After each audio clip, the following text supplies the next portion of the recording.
vida real, né? Aquela não é aquela doencinha do livro que a gente aprende lá na faculdade, bem bonitinho, né? Ah, essa maré que dá isso, a anemia aparece de tal forma, algum boro de outra.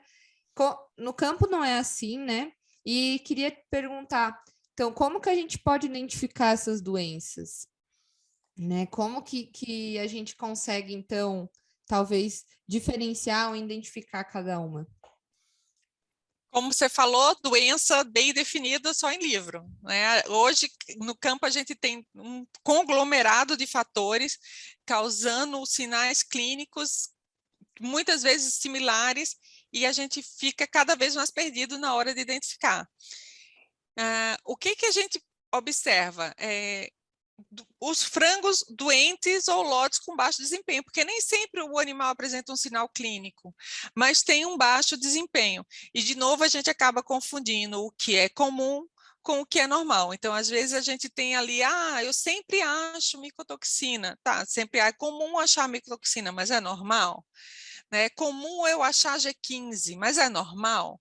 Então, a gente tem que ficar sempre ligado. Então, o programa de monitoria é muito importante para que a gente consiga perceber essas sutilezas. Porque uma doença de Gumboro, ele vai tornar as aves mais susceptíveis a uma anemia infecciosa, né? A doença de Gumboro aí mais precoce, a anemia infecciosa um pouco mais tardia. A doença de Marek deixa os lotes mais propensos à coccidiose. Então, os lotes imunossuprimidos, eles vão adoecer, né? Por exemplo, vão apresentar uma dermatite necrótica, uma enterite necrótica, ou outras coisas. Eles têm mais tendência a apresentar esse tipo de doença. Né? Muitos desses casos, é muito difícil a gente identificar o patógeno primário.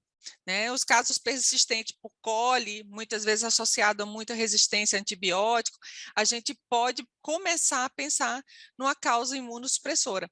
Então, essa identificação, a gente precisa de um suporte laboratorial importante, mas a gente tem que tirar as vistas da monitoria e pensar como um diagnóstico. Né? Uma visita a uma granja de rotina ou de monitoria, às vezes a gente não enxerga coisas que precisam ser enxergadas no detalhe quando a gente faz uma visita diagnóstica. Então, na monitoria, assim que levantar um alerta, se você tem uma cole muito frequente, você tem casos de enterite necrótica, você pode ir com um olhar aí de diagnóstico para a granja e lançar mão dos exames laboratoriais para poder montar esse quebra-cabeça.